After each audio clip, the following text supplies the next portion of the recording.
Hi everyone, welcome back to my channel. I am Ahana and here we talk about all things related to stationery, planners, productivity, organization and in general trying to live your best life. And if that interests you, don't forget to hit the subscribe button and also click the bell icon to be notified every single time I post a new video.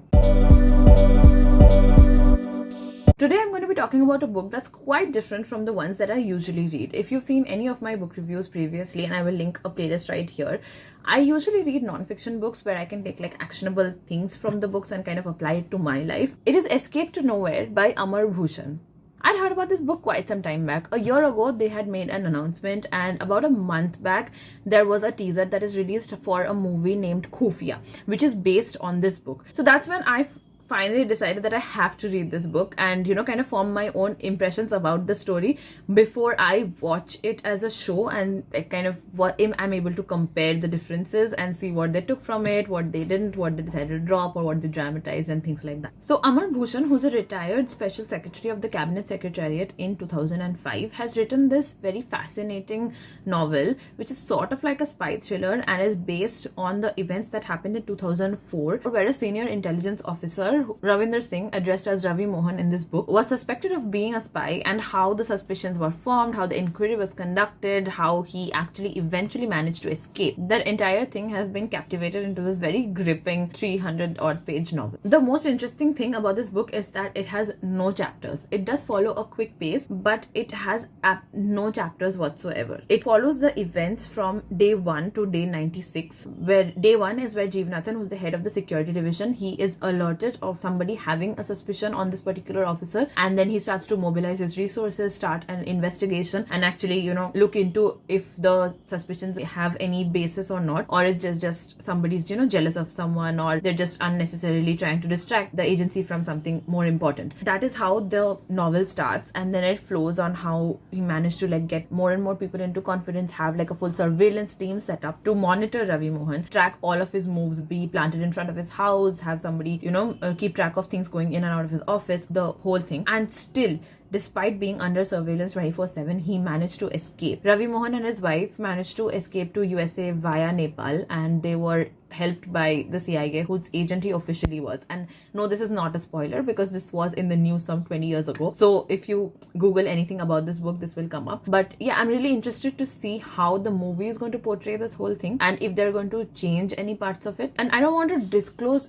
too much of the book because the facts are already known, but the way in which it is written and every single step of the way, that is not well known to us, right? And if you don't have any contacts or associations with the intelligence agencies, then you will also not know how the functioning works. And reading about all of that, the chain of commands, the hierarchy, the authority, everything that needs to be followed, that was also a very new experience for me. But I do want to talk about the style in which the book is written. Anyone who's been seeing this channel for any length of time, and I've been doing this for about a year now, so I usually stay away from fiction books because even though when I did read them earlier, I don't like talking about them much because everyone forms very different opinions about it for themselves, and it's kind of like somebody else's perspective of a thing that you are just reading.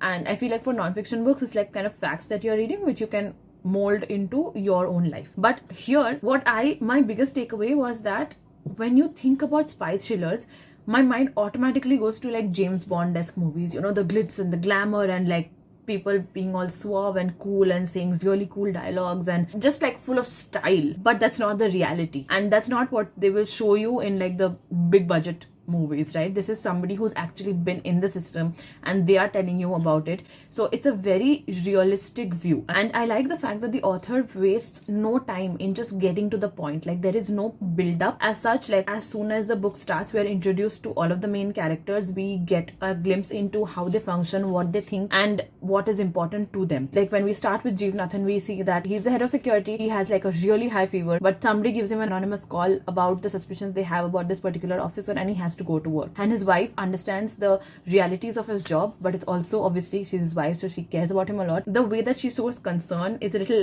with witty remarks and sarcastic taunts and stuff, but she also will send him a big mug of black coffee because he's coughing all day. So it's kind of that. They don't really explicitly tell you everything about the characters, but they give you little insights into their personalities, which I really appreciate. When you are reading fiction, you need to be able to visualize these things, so I really like that part. And when he gets into the meat of the story, he doesn't waver from it at all. Like, there are no subplots which are not linked to the main issue at all. There is no distraction. So as a reader, your attention is fully held to the main point of the story, that what are the documents that this person is taking, why is he taking them, and despite being under surveillance, how did he escape, and what happened to him eventually. Like, you are fully like engrossed into that plot. This is very realistic, and I really like the simple and straightforward manner in which this book is written. Like, there are no huge jargons. It doesn't make you feel like you're an outsider. Like, there are no terms which are used which is not explained to you as a reader, and you are not made to feel left alone. So I like the fact that the author kind of takes the reader, who's a complete like newbie into this world, right? They take you along with the story. They don't like leave you to find things out for yourself. As a reader, I also got a lot of insight into how an intelligence agency might function. So there are some people that you can question, some people that you cannot, and even if you cannot, you can always like raise your concerns, right? So there is like a list of hierarchy, there would be a lot of red tape, there are a lot of procedures, there's a lot of processes that you have to follow, there is a definite chain of command that you have to abide by, and a lot of things that you, even though you might think they're right, you are not allowed to do without your seniors' approval or their go ahead and things like that. So it just shows you like a very realistic portrayal of the intelligence agency. Like, they have a lot of rules that they have to follow given the nature of their work. You cannot be just breaking rules left, right and center and being like the cool person who saves the day. No, it's not like that. And also, most people are there to just do their, honest day's work and go home to their families. Like, for us, for civilians, for normal people who do like regular corporate jobs, people working in the intelligence agencies, we kind of think like for me, I would think that they are, I would like they have a lot of sense of like patriotism, or they can like break rules whenever they want to, and they're just trying to save the world and things like that. Yes, but also most of the times they're very normal government employees. They're just trying to get through their day's work and go home, and that's kind of something that is highlighted throughout all of the characters in the book, that they just listen to their bosses, follow orders, want to do what is right, and just get done with their work. And it's not always about having like a bigger purpose. It's just about doing your job properly, and that's enough too.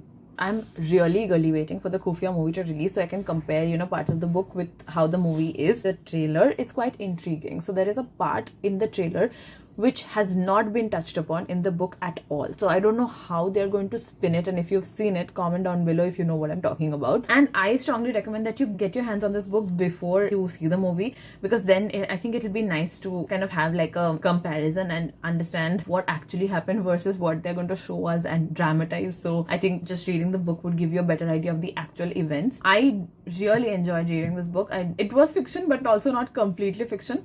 But if you do get your hands on this book, I would strongly recommend that you keep your eye out for the remarks from Manini, who's Jeevnathan's wife, and she has like quick and witty remarks sprinkled throughout the book, and I really like how she talks like as a side plot. That was really nice to read about. And of course, like, the main story definitely is front and center, and it's very gripping. So yeah, that was the video, guys. I hope you enjoyed it. I hope you do read this book, and if you do, let me know in the comments whether you like it or not. And in case you do watch Khufiya, come back to this video and let me know in the comments how you like the show. And yeah, I'll see you next week. Bye.